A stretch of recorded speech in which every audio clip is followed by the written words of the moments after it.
Movie का start एक movie hall को दिखाते हुए होता है, जहाँ पर काम करने वाले तीन फ्रेंड्स आपस में बातें कर रहे होते हैं कि काफी रात हो गई है, अब हमें मूवी स्टार्ट करनी होगी। उन फ्रेंड्स में एक लड़की का नाम ब्रिजेट होता है। तभी बाइक पर बैठकर वहाँ एक कपल आता है और वो काउंटर पर जाते हैं टिकट्स लेने के लिए। और तभी वहाँ पर ब्रिजेट का छोटा भाई टिमी भी टिकट्स लेने के लिए आ जाता है, यानी वो भी यहाँ पर मूवी देखने ही आया था। लेकिन ब्रिजेट का फ्रेंड उसे ये कहकर मना कर देता है कि 18 साल से कम उम्र लोगों को आधी रात में मूवी देखना अलाउड नहीं है। तभी वहाँ पर उस बच्चे टिमी की सिस्टर यानी ब्रिजेट भी आ जाती है और वो उसे घर वापस जाने के लिए बोलती है। और तभी वहाँ पर ब्रिजेट का बेस्ट फ्रेंड भी आ जाता है, जिसका नाम जोश होता है, जो ब्रिजेट को उसके साथ मूवी देखने के लिए काफी इंसिस्ट करता है। इसीलिए वो दोनों जाकर हॉल के अंदर बैठ जाते हैं और तभी उन लोगों के साथ जोश के फ्रेंड्स भी आकर बैठ जाते हैं। वहीं पर हमें एक डिटेक्टिव भी दिखाया जाता है, जो कि एक सीरियल किलर को ढूंढने के लिए वहाँ पर आया था। और जिस सीरियल किलर को वो वहाँ पर ढूंढने आया था उसका नाम रेड था। इतनी ही देर में हॉल में जोश का एक और फ्रेंड भी आ जाता है। जोश की फीमेल फ्रेंड कहती है कि जो मूवी आज हम देखने जा रहे हैं वो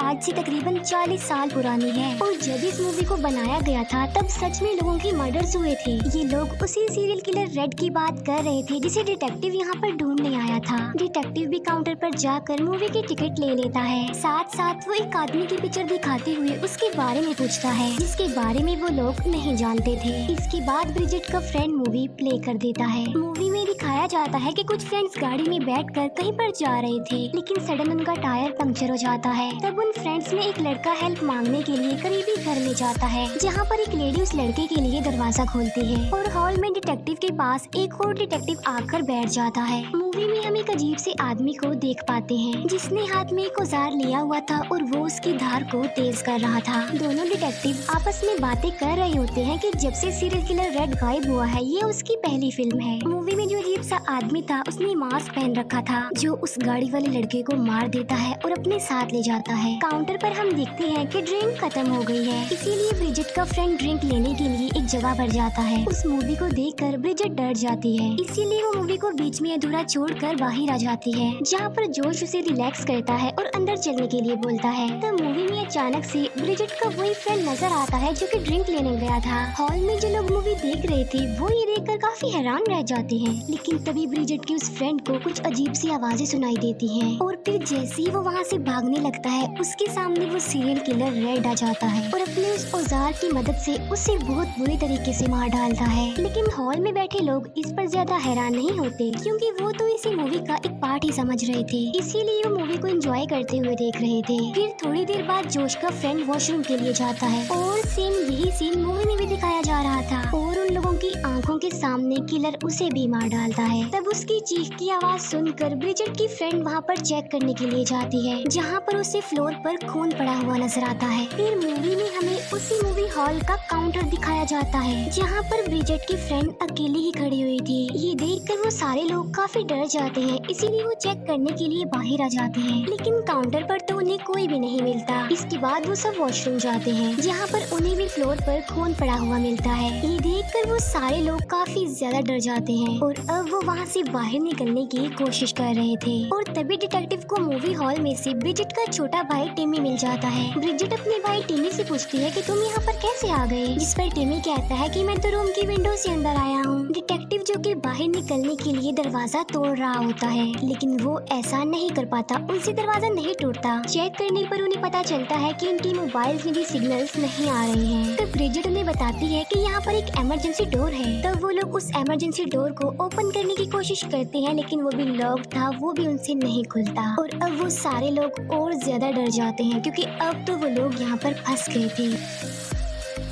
जहाँ पर डिटेक्टिव उन्हें समझाने की कोशिश करता है कि अगर हमने अपनी जान बचानी है तो हमें साथ में रहना होगा। और वो उन लोगों को 5 साल पहले होने वाले एक इंसिडेंट के बारे में भी बताता है कि एक मेंटल हॉस्पिटल में एक रेड नामी पेशेंट था, जो पिछले कई सालों से एक सीरियल किलर वाली मूवी ही देख रहा था, जहाँ वो इस सीरियल किलर वाली स्लैशर मूवी को देखकर अपना हाथ ही दांतों से काट लेता है। फिर वो अपने ही खून से फ्लोर पर कुछ लिखता है और वहाँ से गायब भी हो जाता है। और सुबह को उस हॉस्पिटल में सिवाय खून की और कुछ भी नजर नहीं आ रहा था। असल में रेड सीरियल किलर बन चुका था, जो कि एक साइको सीरियल किलर था, जिसने हॉस्पिटल के सारे लोगों को मार दिया और फिर वहाँ से भाग गया। फिर जब वो सारे लोग सीरियल किलर के बारे में बातें कर रहे होते हैं तब ब्रिजेट का भाई टिमी हॉल में चला जाता है, जिससे वो किलर देख लेता है, जो टिमी को मारता नहीं बल्कि उसको लाकर सब लोगों के सामने फेंक देता है और खुद भी सबके सामने आ जाता है। फिर दूसरा डिटेक्टिव उस किलर को समझाने की कोशिश करता है कि देखो तुम बिल्कुल रिलैक्स हो जाओ, हम सब कुछ ठीक कर देंगे। लेकिन रेड जो कि अब पागल हो चुका था, पूरी तरह सीरियल किलर बन चुका था, इसीलिए वो उस डिटेक्टिव का गला ही काट देता है। ये देखकर डिटेक्टिव उसे शूट करता है, तब वो जाकर हॉल में गिर जाता है और अब मूवी में वो उस डिटेक्टिव की डेड बॉडी को अपने साथ ले जा रहा था। फिर वो सारे लोग एक रूम की तरफ भाग रहे थे और वो उसी विंडो से बाहर निकलने की कोशिश करते हैं जहाँ से ब्रिजेट का भाई टिमी अंदर आया था। लेकिन तभी वो विंडो जोश की फ्रेंड के हाथ पर गिर जाती है, जिससे वो इंजर्ड हो जाती है और चिल्लाने लगती है। उसके चिल्लाने की आवाज सुनकर वो सीरियल किलर भी वहाँ पर आ जाता है, जहाँ पर वो डिटेक्टिव सीरियल किलर को शूट करता है। लेकिन डिटेक्टिव की एक भी गोली का उस किलर पर जरा भी असर नहीं होता और मुसीबत की बात तो ये थी कि उस डिटेक्टिव की बुलेट्स भी खत्म हो गई थी। ये सब कुछ देखकर जोश का फ्रेंड बहुत ज्यादा डर जाता है, इसीलिए वो मौका देखकर वहाँ से भाग जाता है, जहाँ पर वो किलर डिटेक्टिव के पेट को काटते हुए चीरते हुए जोश की फ्रेंड को भी मार देता है। फिर मूवी में वो जोश की फ्रेंड की डेड बॉडी को अपने साथ ले जा रहा था, जहाँ पर मूवी में हमें वही वाली लेडी दिखाई जाती है जिसने उस लड़के के लिए दरवाजा खोला था, और ये लेडी किलर की मदर थी और वो भी सीरियल किलर रेड की तरह साइको ही थी। वो रेड को कहती है कि तुमने बहुत अच्छा किया, तुम अपने साथ एक और फ्रेंड को ले आए। फिर वो सारे लोग भागते हुए बाहर आ जाते हैं, प्लानिंग कर रहे होते हैं कि किलर को कैसे रोका जाए, उसे कैसे मारा जाए, जिस पर ब्रिजेट कहती है कि अगर हम किलर को रोकना चाहते हैं तो पहले हमें मूवी को स्टॉप करना पड़ेगा। फिर जब वो लोग प्रोजेक्टर रूम में जाने की कोशिश करते हैं तब उसका दरवाजा उन्हें बंद मिलता है। फिर वो प्रोजेक्टर विंडो के जरिए अंदर जाने का सोचते हैं, लेकिन प्रोजेक्टर विंडो का रास्ता काफी छोटा था, इसीलिए वो टिमी को अंदर भेजते हैं। और जब टिमी आगे बढ़ रहा होता है तब वो किलर उसे देख लेता है, लेकिन तभी जोश वहाँ पर आकर उस किलर पर अटैक कर देता है और टिमी को आगे बढ़ने के लिए कहता है। टिमी किसी तरह प्रोजेक्टर रूम में पहुँच जाता है और दूसरी तरफ किलर जोश को मारने के लिए उसकी तरफ बढ़ रहा था। टिमी प्रोजेक्टर का प्लग निकाल देता है, लेकिन इसके बावजूद भी प्रोजेक्टर बंद नहीं होता, वो ऑन ही रहता है। फिर उन लोगों को अंदर बुलाने के लिए टिमी दरवाजा खोल देता है और उस कपल में जो आदमी होता है वो उस प्रोजेक्टर को गिरा देता है। तब जोश किलर से बच जाता है और वो वहाँ से चला जाता है। कपल वाला आदमी मूवी का रील उठाकर देखता है, जहाँ पर उसे पता चलता है कि किलर अभी मरा नहीं है बल्कि वो तो अभी जिंदा है, और वो प्रोजेक्टर एक बार फिर से अपने आप से ही ऑन हो जाता है और अब वो किलर उस कपल वाले आदमी के पीछे पड़ जाता है और वो उसे भी बहुत बुरी मौत देता है। ये सारे सर्वाइवर्स हॉल में चले जाते हैं और मूवी में वो किलर और उसकी मदर साथ साथ होते हैं। किलर अपनी मदर से पूछता है कि क्या मूवी के बाहर मुझसे कोई डर रहा है। ये सुनकर किलर की मदर विंडो से बाहर देखती है, जो बताती है कि बाहर एक लड़की है लेकिन वो भी डरी हुई नहीं है। ये देखकर जोश को सारी बात समझ आ जाती है। वो सबको बताता है कि किलर हमारे डर को फील कर सकता है। तब किलर ब्रिजेट की एक और फ्रेंड को मार देता है और फिर उसकी डेड बॉडी को भी अपने साथ ले जा रहा होता है। ये देखकर ब्रिजेट को काफी दुख होता है।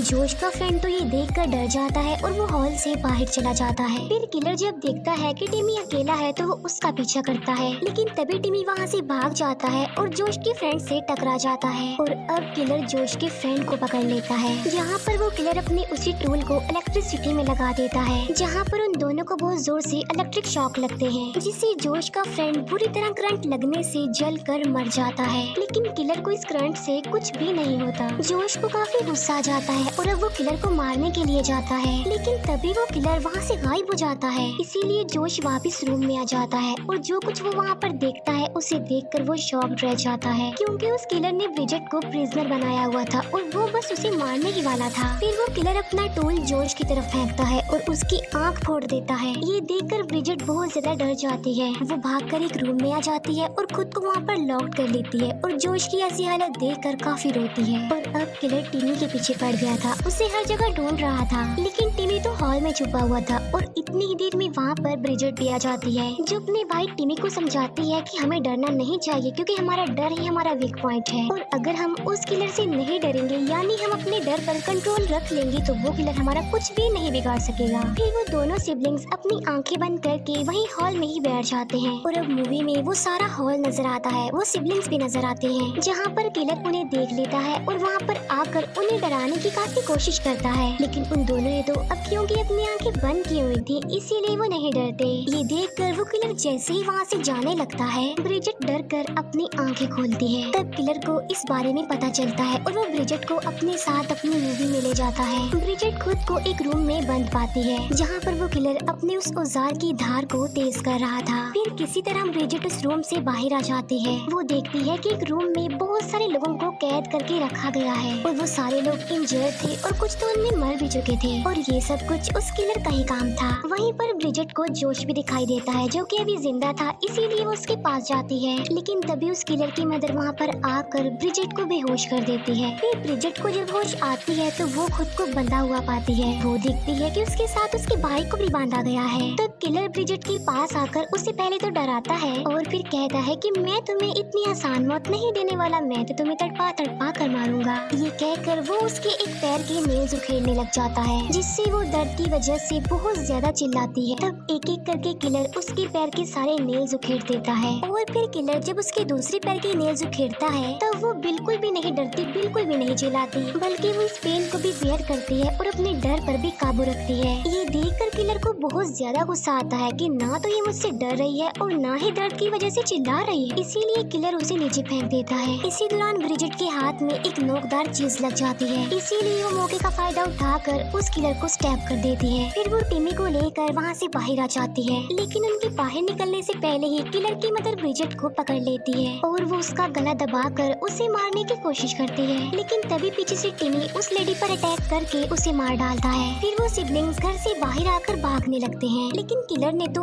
अभी भी उनकी जान नहीं छोड़ी थी और वो उनके पीछे पड़ जाता है। भागते भागते टिमी का पैर फिसल जाता है और वो गिर जाता है। तब ब्रिजेट अपने भाई को उठाती है और जोर से चिल्लाती है क्योंकि किलर की मूवी का अब भी एंड हो गया था और यहाँ पर वो अपने भाई की जान बचाने के लिए उसे बाहर की तरफ फेंकती है और इस तरह से टिमी की जान बच जाती है क्योंकि वो मूवी से निकल कर उस मूवी हॉल में आ गया था। और यहाँ पर वो वाली मूवी खत्म हो जाती है, प्रोजेक्टर भी रुक जाता है। अब यहाँ पर तो मूवी खत्म हो गई थी, लेकिन ब्रिजेट अभी भी मूवी में ही थी, यानी वो मूवी में ही फंस चुकी थी। फिर थोड़ी देर बाद वहाँ पर पुलिस आ जाती है और टिमी उन्हें सारी रियलिटी बता देता है। अब क्योंकि वो छोटा बच्चा था इसीलिए कोई भी उसकी बात पर बिलीव नहीं करता और यहीं पर ये मूवी यानी मिडनाइट मूवी भी एंड हो जाती है। Thank you for watching.